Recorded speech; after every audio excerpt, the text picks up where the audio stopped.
حالیہ دنوں میں بلوچستان سے جس طرح کی خبریں آ رہی ہیں وہاں جو ہو رہا ہے اسے صرف ایسکلیشن یا محض حالات میں بدتری کہنا نہ تو کافی ہوگا اور نہ صحیح۔ پچھلے ماہ صرف 2 دن میں ہونے والے حملوں میں تقریباً 100 افراد ہلاک ہوئے، جن میں عام شہریوں کے ساتھ ساتھ سیکیورٹی فورسز بھی شامل تھے۔ حملے حکومتی انسٹالیشنز پر ہوئے جیسے کہ پولیس اسٹیشنز اور سیکیورٹی کیمپس، اور حملے پنجاب سے آنے جانے والی گاڑیوں پر بھی ہوئے جن میں لوگوں کو آئیڈینٹیفائی کر کے انہیں ہلاک کیا گیا۔ علیحدگی پسند تنظیم بلوچ لبریشن آرمی یا BLA نے ان حملوں کی ذمہ داری قبول کی ہے۔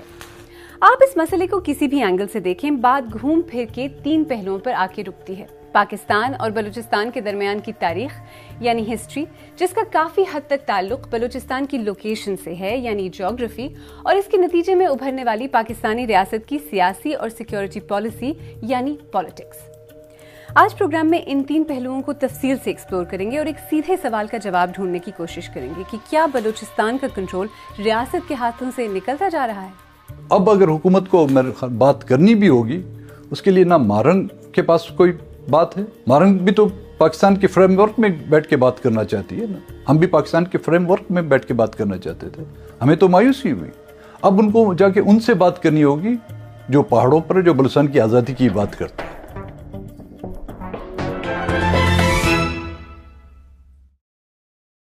بلوچستان کا مسئلہ نیا نہیں، اور اس مسئلے کی تاریخ اور خاص طور پر وہاں چلنے والی قوم پرست تحریکوں پر ڈیٹیل میں نظر ڈالیں گے، لیکن اگر اس وقت ایک طرف ایسا لگتا ہے کہ بلوچستان کا کنٹرول حکومت کے ہاتھوں سے نکلتا جا رہا ہے تو دوسری طرف حکومتی رسپانس ہے۔ بلوچستان کے وزیر اعلیٰ سرفراز بگٹی نے پچھلے دنوں ایک پریس کانفرنس کی تھی۔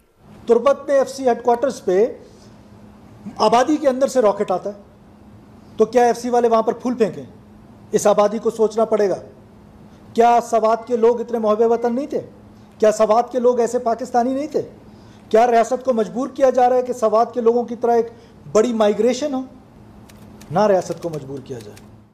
فی الحال تو ایسا لگتا ہے کہ آن دا گراؤنڈ بڑھتے ہوئے تشدد کے ساتھ ساتھ کرنٹ پالیٹکس کا لہجہ بھی شدت اختیار کر رہا ہے، لیکن بات یہاں تک پہنچی کیسے؟ Quick history lesson. بلوچستان کی تاریخ میں علیحدگی پسند تحریکیں اور گوریلا جنگیں کوئی نئی یا انوکھی بات نہیں، لیکن جب 2 جنوری 2005 کو ڈیرہ بگٹی کے علاقے سوئی میں تعینات ڈاکٹر شازیہ خالد کا ریپ ہوا تو نواب اکبر خان بگٹی نے ڈاکٹر شازیہ کے مجرم کو سزا دلوانے اور بلوچستان کے وسائل میں بلوچ قوم کے حصے کے لیے آواز اٹھائی، اور احتجاجاً سوئی سے ملک بھر کو گیس کی فراہمی منقطع کر دی گئی۔ یہاں سے ایک نئی احتجاجی تحریک نے جنم لیا۔ 26 اگست 2006 کو ڈیرہ بگٹی اور کولو کے درمیان ترتانی کے پہاڑوں پر فوجی کارروائی کے دوران نواب بگٹی کی ہلاکت ہوئی۔ اس کے بعد بلوچستان کے مختلف حصوں میں علیحدگی پسند تحریک یا مسلح مزاحمت کسی نہ کسی صورت جاری رہی اور آج تک جاری ہے، اور ان پچھلے 20 برس میں بظاہر علیحدگی پسند مزید بولڈ ہو گئے اور سیکیورٹی فورسز اور ان کی چوکیوں پر درجنوں بڑے حملے کیے، جن میں خودکش حملے بھی شامل ہیں۔ بیلا، نوشکی، پنجگور، دشت، تربت، گوادر، مچ، کلات، فہرست بہت لمبی ہے۔ حکومتی طور پر کوئی حتمی فگرز تو نہیں ہیں، لیکن پچھلے 1 سال میں چھوٹے بڑے کل حملوں کی تعداد بلوچستان لبریشن آرمی BLA تقریباً 150 کے قریب بتاتی ہے۔ BBC ان کے اس دعوے کی تصدیق نہیں کر سکی، لیکن یہ بات بھی سچ ہے کہ گزشتہ ماہ 25 اور 26 اگست کو ہونے والے حملوں سے پہلے صوبے کے اتنے بڑے حصے میں کبھی ایک ساتھ اس طرح حملے نہیں کیے گئے۔ مل بیٹھ کر مذاکرات سے اس مسئلے کا حل نکالنے کے بارے میں باتیں تو بہت ہوتی ہیں، خاص طور پر بلوچ رہنماؤں کی طرف سے، لیکن پھر کسی نہ کسی نقطے پر بات اٹک جاتی ہے اور پھر وہی بیک ٹو اسکوائر ون، اور ان دا مین ٹائم حالات بد سے بدتر ہوتے جا رہے ہیں۔ ہمارے ساتھی سحر بلوچ اس کہانی کو کافی قریب سے کور کر رہی ہیں، جس کے لیے انہوں نے ریسنٹلی بلوچستان کا دورہ بھی کیا تھا۔ سحر، اس بار جب آپ بلوچستان گئی تھیں تو آپ کو کیا تاثر ملا؟ کیا ہو رہا ہے وہاں؟ وہاں پر تو عالیہ اس دفعہ ایسا تاثر مل رہا تھا جیسے کہ لوگ بہت زیادہ گھبرائے ہوئے ہیں، کیونکہ اس سے پہلے میرا جنرل الیکشنز کے ٹائم پر جنوری کے وقت پہ جانا ہوا تھا، تو اس وقت لوگ کافی کھل کر بات کر رہے تھے۔ اس بار گھبراہٹ کے ساتھ ساتھ ایک فرسٹریشن بھی تھی جو وہاں پر کافی نمایاں تھی۔ وہ بلوچ کی بات سنیں، بلوچ کہنا کیا چاہتے ہیں، اس کا مسئلہ پانی نہیں ہے، اس کا مسئلہ بجلی نہیں ہے، اس کا مسئلہ یہ روڈ دفتر ہی نہیں ہے، اس کا مسئلہ یہ ہے کہ ہمیں جینے کا حق دیا جائے۔ اگر آپ ایک نہتی لڑکی کو جلسہ کرنے نہ دیں تو اس کا ذمہ دار کون ہوگا؟ سمجھ جائیے۔ ہم تو ذمہ دار ریاست کو سمجھتے ہیں۔ ایران بارڈر بند ہوگا، افغانستان بند ہوگا، بلوچستان یہاں لوگ بھوک سے مریں گے۔ میں حکومت کو یہ بات بول رہا ہوں، ذمہ دار ریاست ہوگا، حکومت ہوگا، ہم تو کچھ نہیں کر سکتے. جب تک یہاں سیاسی جماعتوں کو بااختیار نہیں کی جائے گی, یہاں کے جو ہے پبلک کے نمائندوں کو اختیار نہیں دی جائے گی, پھر تب تک حالات کنٹرول نہیں ہوں گے. پاکستان کی وجہ سے یہ سب ہو رہا ہے نا. اگر حکومت صحیح طرح عوام کو بریف کرتا تو وہ ایسا نہیں ہوتا. یعنی سحر, بلوچستان کا جو پولیٹیکل لینڈسکیپ ہے, جو ان اینی کیس کافی دشوار گزار ہے, مشکل ہے, وہ پھر سے بدل رہا ہے اور سلجھنے کی جگہ مزید الجھتا ہوا نظر آ رہا ہے. کیا آپ نے بلوچستان کے مسئلے پر کوئی سرکاری موقف لیا ہے؟ تو میں نے سرکاری جو موقف ہے وہ جاننے کی کوشش کی. میری کوشش تھی کہ جب میں کوئٹہ میں تھی تو سرفراز بھٹی سے بھی اس بارے میں بات کروں, لیکن انہوں نے اس کا جواب نہیں دیا. اسی طرح جب میں اسلام آباد آئی تو جو نیشنل پارٹی کے سینیٹر ہیں جان محمد بلیدی, انہوں نے اپنا جو جواب سینٹ میں دیا تھا وہ مجھ سے شیئر کیا تھا. پاکستان کے حکمران اگر یہ سوچتے ہیں کہ بلوچستان کو طاقت کے ذریعے ٹھیک کیا جائے گا, اگر وہ سوچتے ہیں کہ بلوچستان میں فوجی آپریشن سے معاملات حل کیے جائیں گے نا, تو میں ایک بات آپ کو بڑی واضح کہتا ہوں, بڑی معذرت کے ساتھ, کہ آج ہم یہاں آئے نا, کل اگر آپ آپریشن کریں گے بلوچستان کا ایک بھی سیاسی پارٹی آپ کے ساتھ نہیں بیٹھے گا. کوئی بھی سیاسی پارٹی اگر آپ کے ساتھ نہ ہو تو مسئلہ حل کیسے ہوگا؟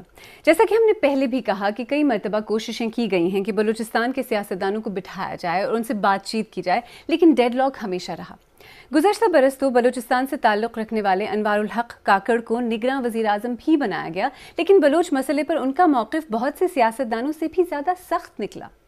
جس کو دیکھو اپنے آپ کو بہت بڑا ہمدرد سمجھتا ہے. آپ کیوں پہلے بات کو سمجھتے کیوں نہیں؟ کیا کرے, قانون سازی کرائیں کہ خرگوش, کتا, پنجابی, اس کا قتل بلوچستان میں جائز ہے, کرا لیں قانون سازی, اس کے بعد ہم بھی چپ ہو جائیں گے.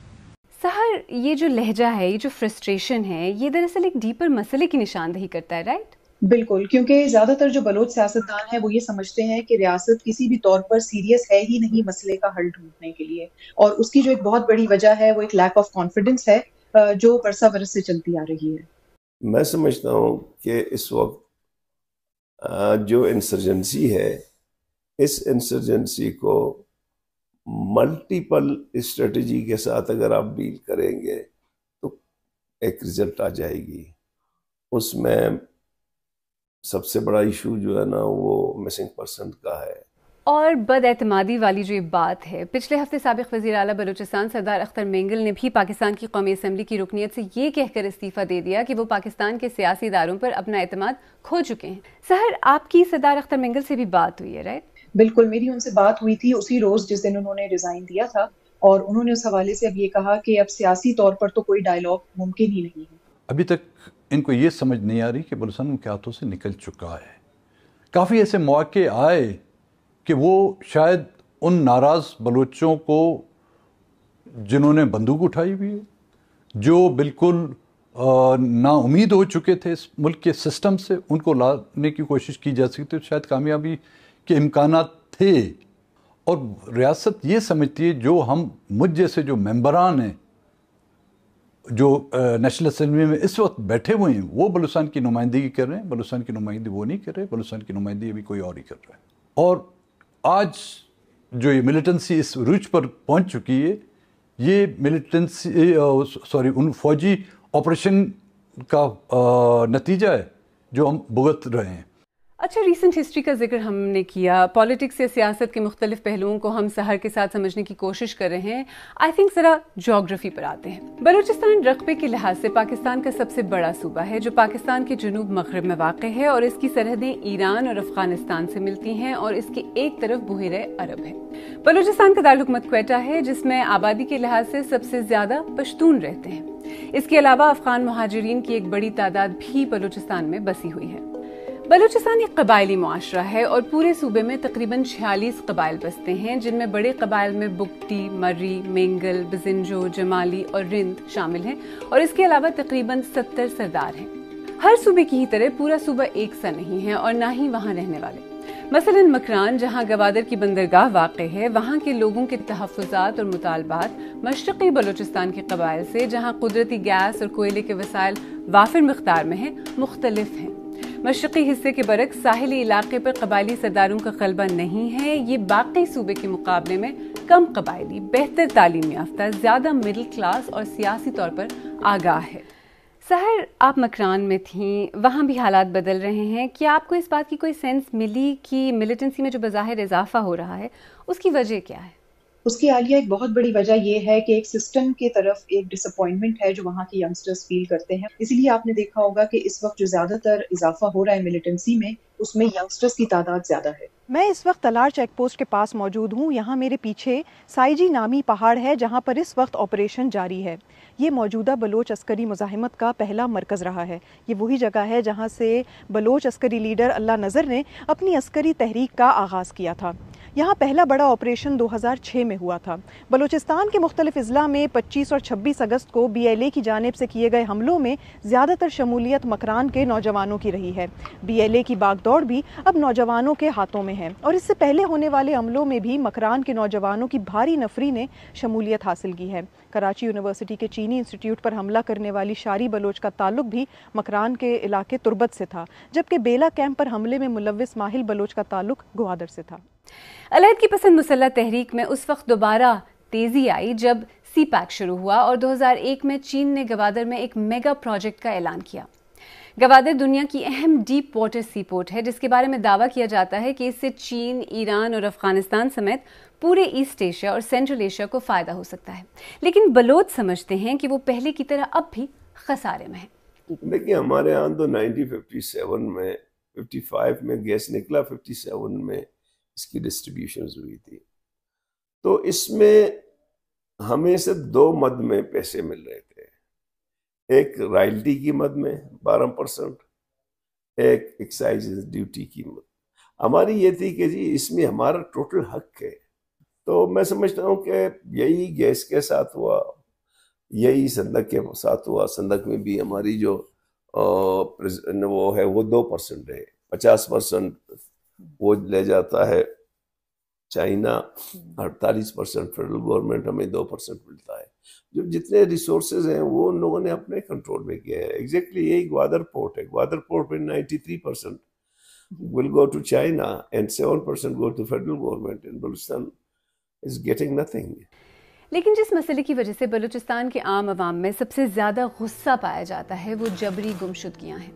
انسانی حقوق کے کارکن کہتے ہیں کہ سردار عطا اللہ مینگل کے بیٹے اسد مینگل پاکستان میں جبری گمشدگیوں کی پالیسی کے پہلے شکار تھے، جنہیں 70 کی دہائی میں اغوا کیا گیا اور آج تک ان کی لاش نہیں ملی. اس کے بعد یہ سلسلہ ایسا چلا کہ آج تک نہیں رکا. مسنگ پرسنز پر عدالتوں کے احکامات اور رولنگز کے باوجود آئے روز دن دہاڑے لوگوں کو اٹھایا جاتا ہے اور ان کے لواحقین ان کی بازیابی کے لیے تھانوں اور عدالتوں کے چکر لگاتے رہتے ہیں.